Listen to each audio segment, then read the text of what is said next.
Hello, my name is Ray Hughes, and I'm an interviewer for the Veterans History Project here in Cincinnati, Ohio, located at the Cincinnati-Hamilton County Public Library, and for the Veterans History Project in Washington, D.C. Today we have the pleasure and the honor to interview John B. Pingel, I'm sorry. Okay. Here in Edgewood, Kentucky, 35 Lindos Road, at his residence.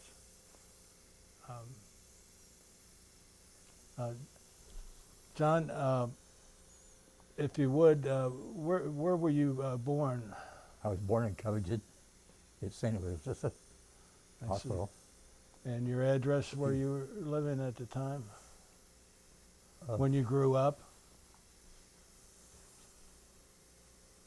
Let's see. I don't know where I was. When I was born, I think my parents were living somewhere around Main Street in Covington. I see. And what were your parents' names, John? John J. Pingel and Stella Louise Strube Pingel. I see. And when were you born, John? July 7th, 1924. 1924, I see. And what school did you go to? First, I went to Holy Cross School in Watonia. Ah, yes. And then I went to St. John's School down in Covington. Mm-hmm. And then I went to Holmes High School. I see. And then I went to Latin school for a short time, yeah. Covington Latin? Yeah. Mm-hmm. I see. And I, in schooling that I went on to the YMCA and San H College, and then business administration. Mm-hmm. And I got a degree in accounting and business administration. I see. When did you graduate from high school, John? 1942. 1942. Mm-hmm. Do you remember Pearl Harbor Day? Yes. Could you tell us where you were and what you were doing? I was in my dad's car on Highway Avenue, coming down from West Covington into Ludlow, with a friend of mine in the car with me, and I had the radio on in the car, and there was, trying to think. I think it was this 39 Ford car that I was in. And that's what I remember about that, just coming down through there. So I don't remember how excited we were, You were about 16 years old then Yeah. when that happened. Yeah. And still in high school. Yeah. Did you have any jobs or that you did employment while you were still in high school? Yes, I worked on Albert's in Covington. Yeah. Old Albert's supermarket. Yeah. Yeah. Remember them very well. What'd you do for them? Stock boy. Stock boy? I see. And then I worked in vegetables and stuff too. Yeah. When you graduated from high school, what did you do? Did you go in the service right away, or did you No. have a job, or No, what? I had a job.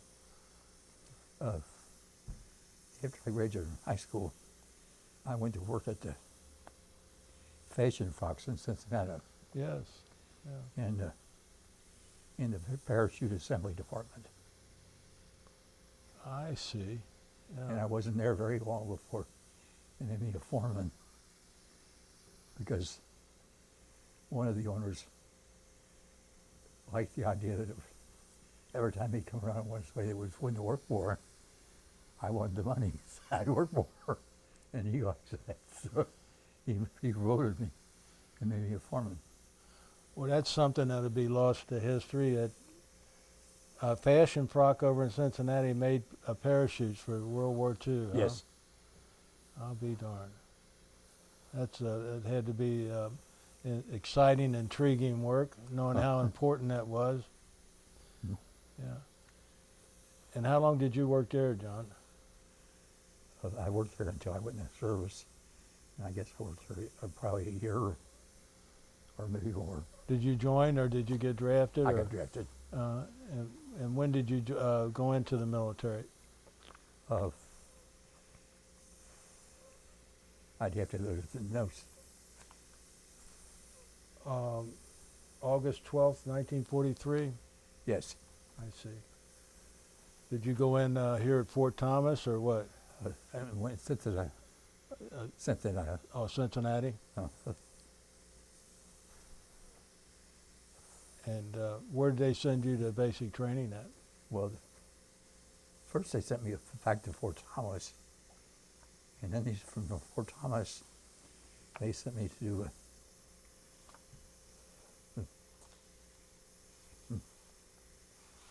can't think of this city, in the Quartermaster Corps. Mm-hmm. What state? I just can't believe Virginia. Oh, Camp Lee, Virginia. Yeah. Okay. And they thought they were going to make me a tent maker because I had parachutes. Yes. And I had no interest in making tents because I wasn't used to mess with tent material, really. Yeah. Because parachutes and tents are different. That's exactly. So anyway, they trained me in a couple of trades. One was a truck driver and one was a clerk.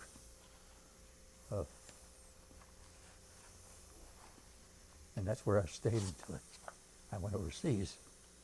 And I went from there to Ohio, near Pittsburgh. And then that's where they put me on a train. And after I stayed there for about a week, like Camp Victory, and they put us on training and sent us to, I can't think of the city in Virginia. I don't think it's in there either. But anyway, and that's when they put us on the ship to go overseas. It was a brand new troop ship at the time. And it went across the Atlantic with no escort because it changed course every 3 minutes. Is that right? It was that fast. At the time, it was really fast. I forgot what the knots were, but it was really, for such a big boat, it would really run out in the water, you know. I think you said here it was the USS Man.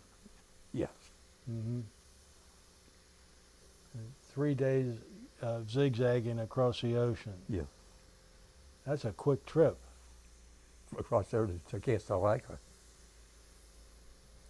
So from there you went over to North Africa. Yeah, to huh? Casablanca. Mm-hmm. And then from Casablanca,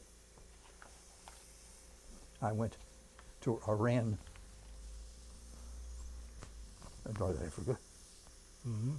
And I was there for another week or so. And then I went to Algiers, North Africa. And I was in Africa long enough that I was supposed to get entitled to the Middle Eastern Combat Ribbon. I see. Okay. And from there, they put us on a Polish troop ship with British officers. And we slept in hammocks over top of the beds, and it was really crammed in. But it was really interesting. So you didn't stay in North Africa too long? About a month, a About little a over a month. month, really. I see. And then, as you said, you got on a Polish ship with British officers. Yeah. Huh? And where did that take you? It took me to Port Said, Egypt. And then from Port Said, they put us on an English ship, the USS Stratford. Mm-hmm. And that took us to Bombay, India. And then from Bombay, India, we went by train to Calcutta, India. And there I stayed for a month or so when they transferred me to the Signal Corps and taught me to be a code card. So, and run the code machines. So then, after that, I went to a, they shipped me out, and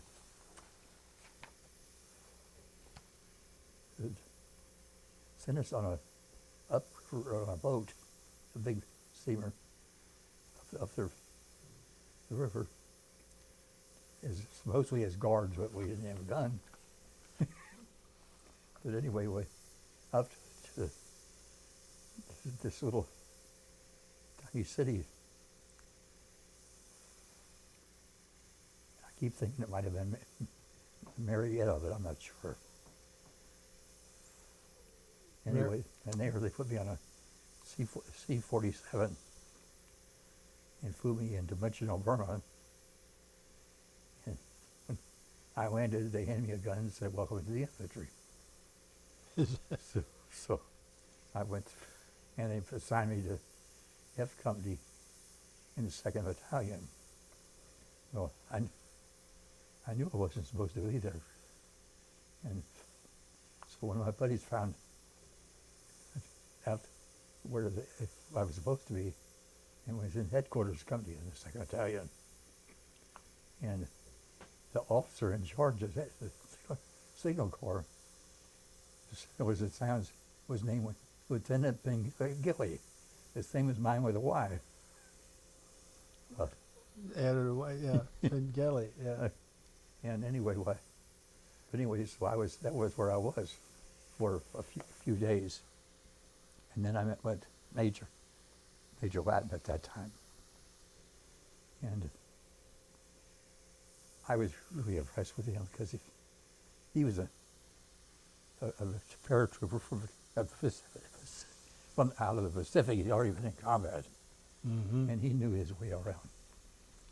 And he was really good to me, and he really protected me, really emphasized. He told me he wouldn't go any place. He wouldn't ask me to go any place. He didn't go first. But he didn't make no promises. In some of the places we went scared me, didn't it? But I wasn't. I was afraid with him for some reason, because he knew what he was doing. Well, at this time, you were 18 or 19 years old. I know. Yeah. And he was in his 30s then. Yeah. So. But I think that's why I'm so honored to have been in that group. There were men like that there, because there were some great men, and he was one of them. He made over 200 parachute jumps himself. Mm. So he had been around. Yeah. And eventually he became a bird colonel. Uh-huh. But anyway, from another captain in the 2nd Battalion was a friend of his, because he was an ex-paratrooper too, who had been with him. And he was a captain, and we used to on the trail when we were marching, he would always rush up, so we would go out and join the captain. And the three of us would sit there in bullcrap. And they always enjoyed me, a little old private, in the group, you know. Yeah. Of course, he eventually made me a corporal and then a sergeant. But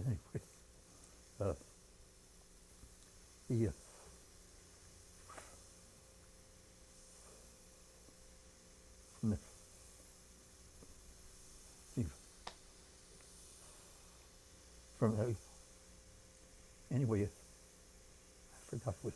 Well, you. We left. That was all after we left Menchenow.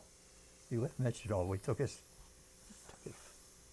from the camp at Menchenow after it was secured, and put us in boats to cross the Irrawaddy River, and took us over there. And we had no mechanized equipment. All we had was mules.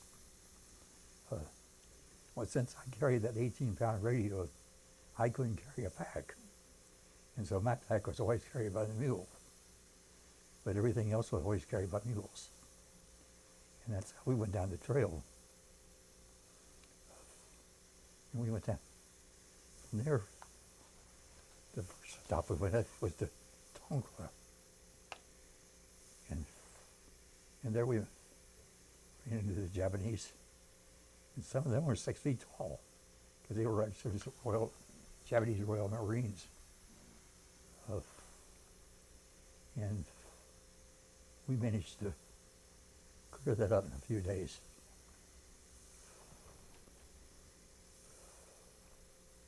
And I can't think of anything else special about that. Yeah, again, one thing, one of the Japanese interpreters, who was a very nice guy, and who I was also friends with, strayed out outside our line at night, and when our own men shot him, because he was a Japanese. Oh my God. And that kind of broke my heart a little bit, I know, because I really liked him. He was a nice guy. And I guess you're supposed to get used to seeing that, but you don't. Yeah. Not if you know somebody, you can't always see them Right. shot. What a tragic event that was. Anyway, and we marched on from there. And for 3 days we walked up a creek so nobody could follow us. And then we got at the end of the creek, and they told us, radioed us to stop, because the Japanese were waiting for us with a bunch of machine gun nests at the end of the creek. And so we backed up. And then we crossed over through a bunch of valleys to Kai Hill, which is overlooks the Burma Road. And that's where we got into our major battles with the Japanese. Because they would sit down there in tanks and with heavy artillery on the Burma Road, and all we had was 75 millimeter howitzers that we carried on the mules, because that's all you have. Yeah. And of course, everything had to be airdropped to us anyway. We had to always seize those airdrops. And each airdrop, he had 3 days food for us, which is 9 cans of sea rations and 3 cans of fruit juice, and 3 packs of cigarettes. But anyway, and so most times we were able to seize the airdrops. So one time we didn't, so we didn't eat for 3 days. We ate the mule's oats. Oh, did you? and boiled bamboo strips in our helmets. Our helmets looked like kettles, but more like helmets. Yeah. That's the first I heard of anybody eating mule oats, but you eat what you have to eat, don't you? You eat whatever you can get. It's just, you're hungry enough. Anyway, so we went from there.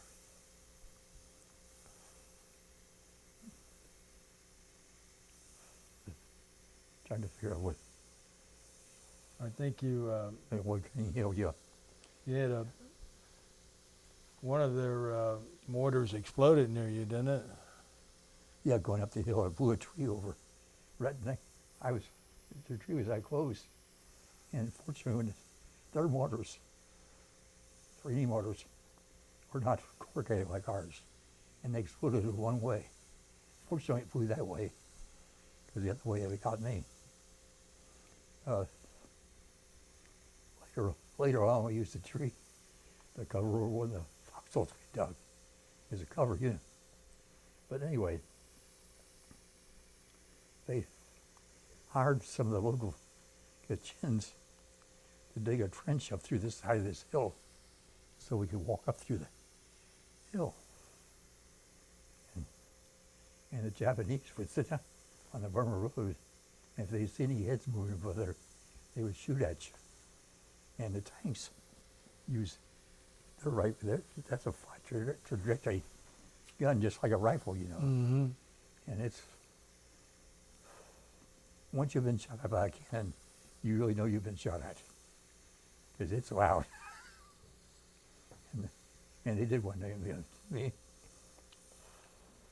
But anyway, and that, on that hill, is where our commanding officer, Lieutenant Colonel Ben Thrill, who was actually a college professor in real life, was killed because he was in the lookout with the then I can't think of his name.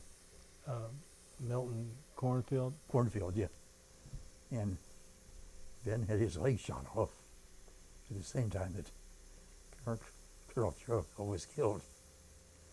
And Major Latin got me and three other guys to carry then Thrill down the hill to the medics to get in out there. So then I came back up the hill. And of course, within Major Latin was actually the commanding officer of the second battalion. And so that battle continued for a few days. I think one of the things that after that was that I really called later was that one day, all of a sudden now the sky darkened, and all these planes, bombers came flying over. And here was the B-25s, and they dipped out of the sky on their way to Tokyo. And they came down and over us. Our radio, I guess, and they went over us and they go like this, all those planes, and almost dark as the sky. It was kind of, and we could stand up for a minute, because up to that time we didn't be able to dig out, get out of our holes or get our mud, face out of the mud. So anyway, but that was amazing, and those guys were really brave to be doing that, because there was no place to land. So anyway, from that hill, Major Latin took me with him, and we were out to the larger hill on the side of it. And Major Latin, you are with just me, and we were on patrol. And he really thought we were patrol. We should have had 16 men, but anyway, it was just him and I.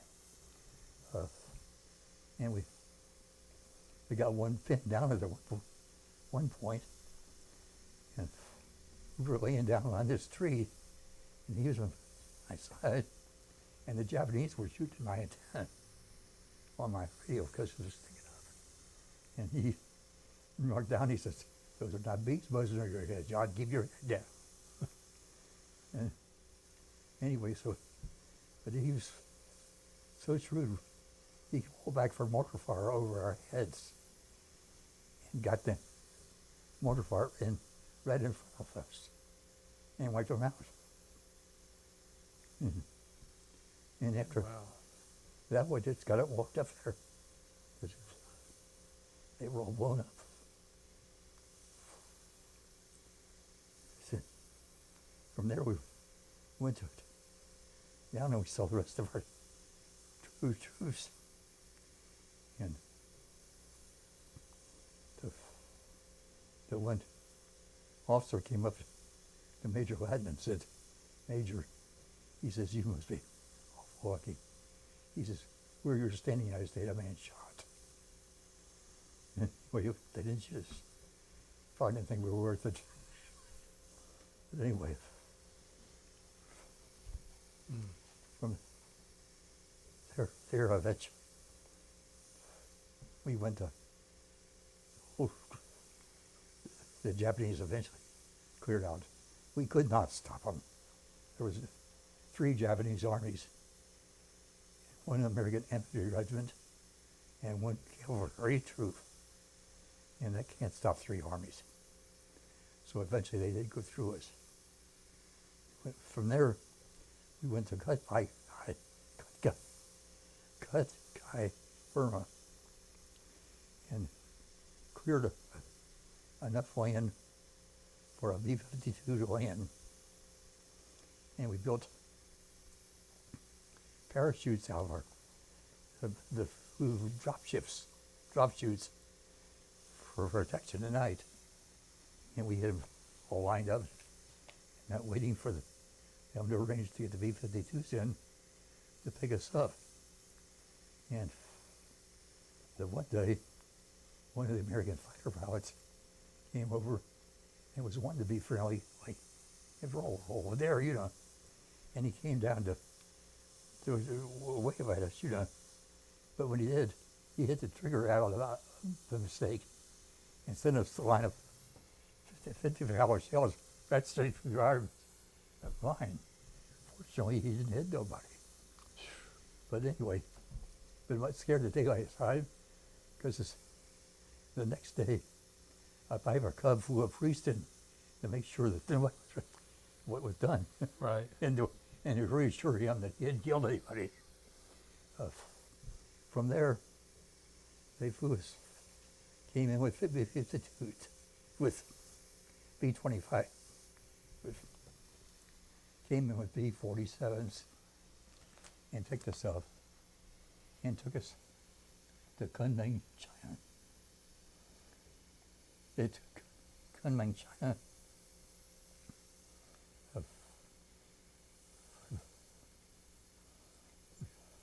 We had no uniforms or anything like that. But we wanted to go to town. General Wiedemeyer was the theater commander, and he said that any uniform that the infantry had on was the uniform of the day, because he was an infantry general. And we knew that we had, as long as General Wiedemeyer was there, we knew where we were. We had somebody on our side. But anyway, some went to town, and I didn't, and got into a fight, and got beat up pretty bad. And I came back. So the next night, a bunch of us went to town, except this time we took our guns and chased everybody out of town that we didn't want there. Because we had guns, and they didn't. And of course, most of us had machine guns, really. So, but anyway, the story in Kunming, from Kunming, I went to Guiyang, China, and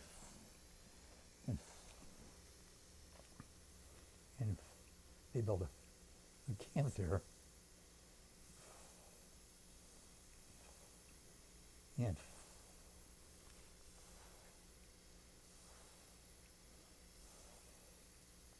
because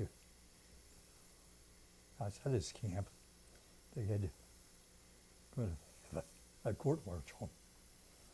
And when the headquarters company was not in combat, I was the company clerk.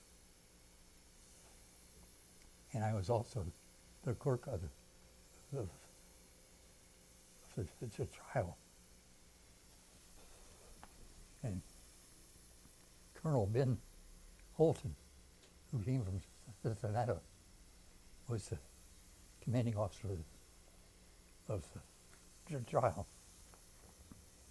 And they were trying a soldier who had threatened to kill the captain who was his commanding officer.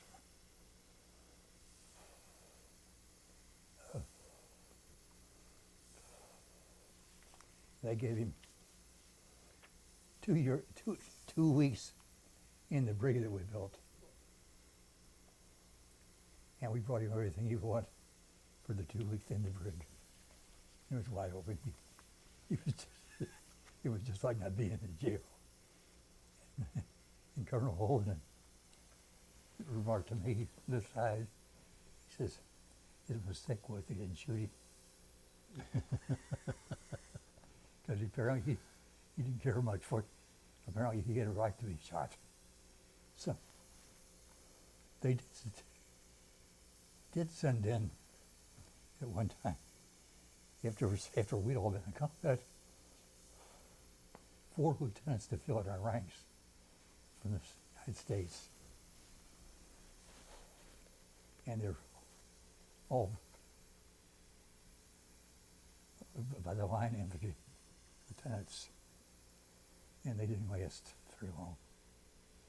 Eventually, one way or another, they either got hurt or something and got left because they couldn't make it with us.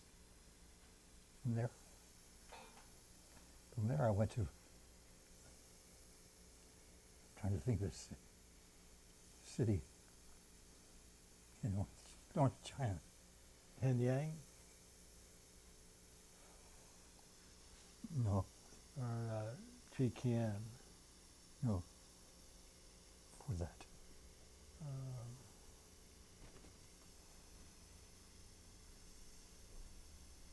Well, you were in Guilin, and the next city I see here is Henyang, and then to Chikiang.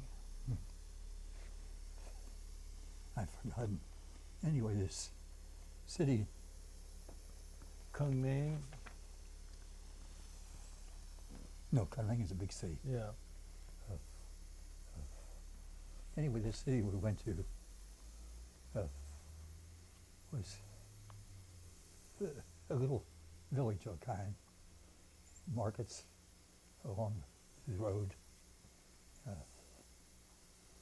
and there was only one building left, the Japanese had left there, and that was a 3-story hotel. And you can guess, Lu Chao. and you can guess why the Japanese didn't bomb it. It was full of girls.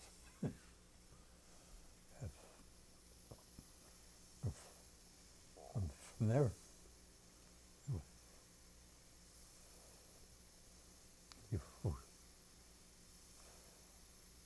we started getting ready to go back the other way and go home.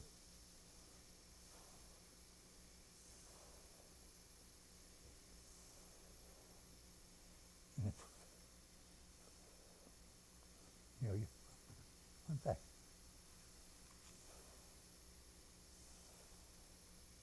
To Kunming.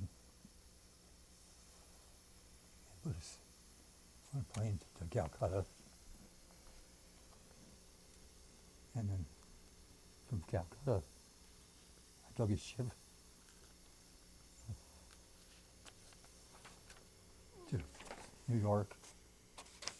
While you were in Kunming, were you offered a field commission, I think you said? Oh yeah, all sergeants, anybody with 3 stripes up, was offered a field commission if they would agree to stay there for 6 months. And I didn't want to stay there 6 months more. I don't blame you. I hit my belly full of being shot at. Yeah. Absolutely. Oh, that would have been a nice commission. Because it was a permit. I see. Yeah. Really, the field commissions. I never paid attention to that, but a battlefield commission is a permanent one, huh? Yes, sir. Yeah. That's what they say. Kept telling you, it's only permanent. Nobody can take it away from you, ever. So you decided not to take that, No. and so you started back to the United States then, or what? Yes. There, I went to Fort Knox, and then I was discharged at Fort Knox. So you,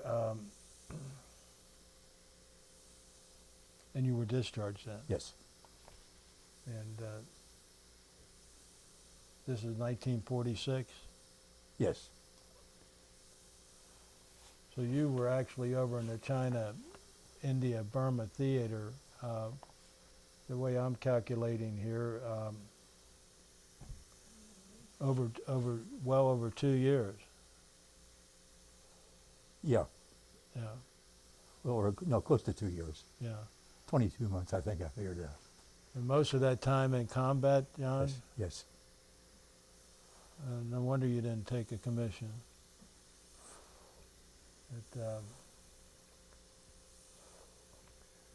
How long did you? So when you came back here, you went to Fort Knox, Yes, and how long were you there before you got discharged? not very long. Not very long. Now I have your date of discharge as January 13th, 1946. Yes, Yeah. Were you ever hit or wounded? no. No. Always fortunate. Kept my head down like the major told me. Yeah. Now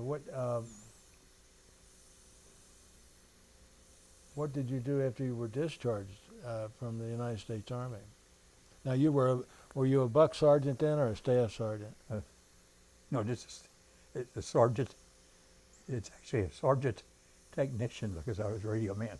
Uh-huh.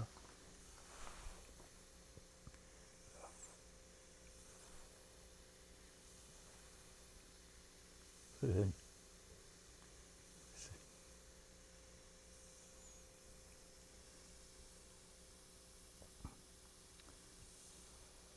So you came home and I didn't, for a while I didn't do anything. Because really I'd saved up, hadn't been paid for a long time. yeah. Even though I didn't make that much. I think even, What were you thinking of? What was your pay? I think with combat infantry pay, which was $10, and overseas pay, everything else, I think I was making like $75 a month. 75. And that's as a sergeant, Yes, a sergeant. a Yeah, technical sergeant. Yeah. yeah. Which don't compare to rates today, does it? No, no. So you came home and you took it easy for a while. Yes, and then You say here you went to work. I guess your first job was out at the Trailmobile yes, out in Reading. yes. I remember that place very Yeah. well.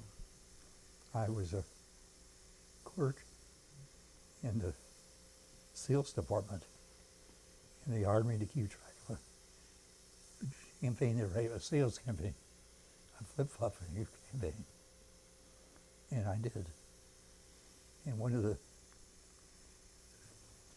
managers there of their IBM department was also a teacher at Salmon Bay Chase at night. Yeah.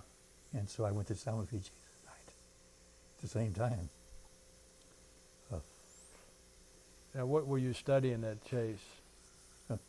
Business administration. Business administration and accounting. Yes. Yeah. Yeah. But,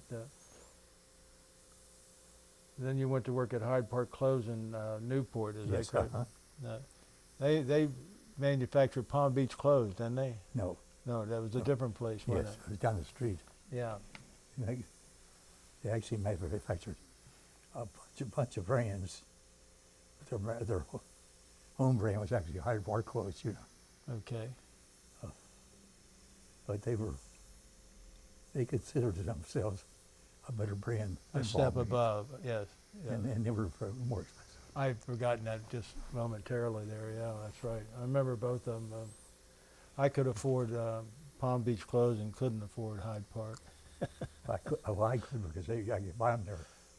The Vines who ran Hyde Park Close Right. were very nice people. Yeah. Because Oscar and Nathan and the other one were, While you were working at Hyde Park Close, is that when you met your wife or your future wife? yes, How did you meet and what is your wife's name, and what was your wife's maiden name? Doris Kramer. And how did you meet her? Through friends. Through David? Is it David and Claire?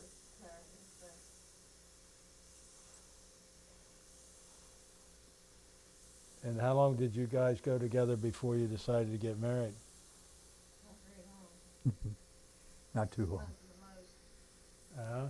About 6 months. About 6 months? Mm.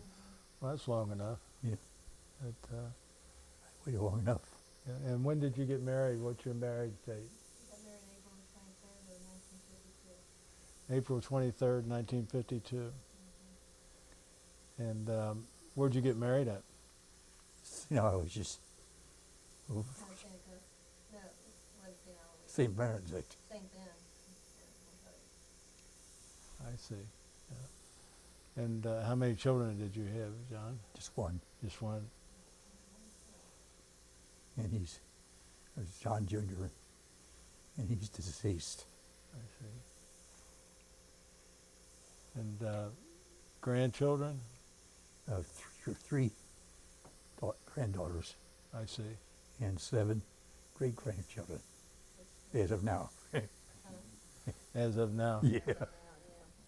Be- Um, if you don't mind for just a second, how did you decide to go to work at Rockcastle Motor Sales, and which of course was owned by the Ropke family?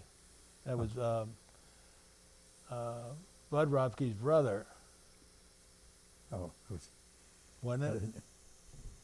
it actually was owned by Dewey Sauer. Right. Yes. Yeah. You're correct. Yeah. Going back to the And- father-in-law. Yeah. And Ralph Ropke ran it. And anyway, I think he had, I called him Bud, but I meant Ralph. Yeah. Ralph Senior. Yeah. he had a, I don't know if they had a paper, I just went up there because I wanted to sell cars. And can't, it's a shame I can't remember all the names I should.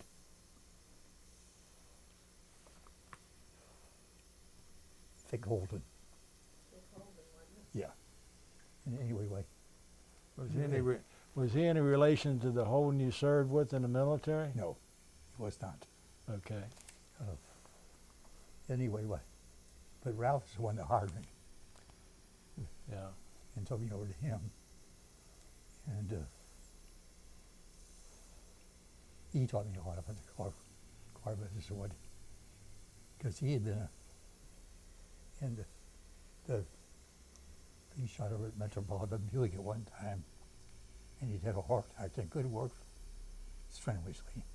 Mm-hmm. And this was a retirement job over at the castle. And anyway, he taught me a lot about the car business. And eventually, at Rockcastle, I became the used car manager. Mm-hmm.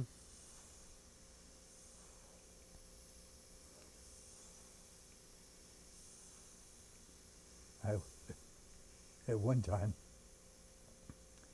I left Rockcastle and I went down to Covington to the used car exchange, which was owned by Charlie Ropke. Right. And eventually, that went under, or they closed it anyway, and I came back to Rockcastle, and I stayed at Rockcastle from then on. Now they started out down in Covington, Rockcastle. Yes, yes. Down on Madison Avenue. 23rd and Madison, yeah. Right. Yeah. And you were used car manager there? Yes. Yeah. No, and so you moved out to the shopping center, so Yeah. to speak. Yeah. Or out near there anyway Yeah. on Yeah, and it's Industrial Road. Industrial Road. In 79, I think it was. Yeah. And when did you, how long did you work selling cars with the Rockcastle and Joseph family altogether? 61 years, something like that. You set a record, huh? I don't know. Trust me, I spent 44 years selling cars and you set a record. Truthfully, the only reason I stayed all those times, the Rockies were always nice. Yes. And very frankly, it isn't that I made a lot of money. I Yeah. didn't. But they were always nice to me. And we would go out together and they would take doors out with them and go to dances. And it was like family. Yeah. Of, They were good. they're still like family.